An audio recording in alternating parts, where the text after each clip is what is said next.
ఇప్పుడు ఇక్కడ ఒక సమ్ ఉంది, ఈ సమ్ చూద్దాం. ఇప్పుడు ఈ రెండు ఉన్నాయి కాబట్టి ఏమవుతుంది, 2 పవర్ రూట్ ఎక్స్ ఇంటూ 162 రాయొచ్చు.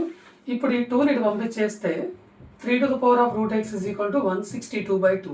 ఇది క్యాన్సిల్ చేస్తే 81 వస్తుంది. ఇప్పుడు 3 to the power of root x is equal to 81 మనం 9 స్క్వేర్ రాయొచ్చు. ఇప్పుడు taking log on both sides తీసుకుందాం.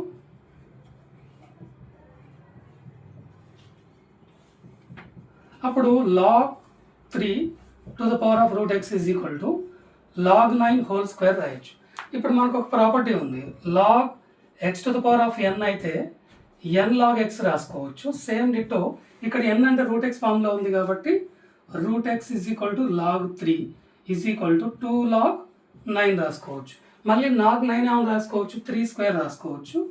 So log 3 is equal to 2 into log 9ని 3 స్క్వేర్ రాసుకుంటే మళ్ళీ స్క్వేర్ ఇట్ వచ్చేస్తుంది. అప్పుడు root x is equal to అది root x into log 3 is equal to ఇటు వచ్చేస్తే 4 ఇంటూ log 3. అప్పుడు log 3 cancel. Root x is equal to 4, then squaring on both sides. Root x whole square is equal to 4 square, then x is equal to 16 is the final answer.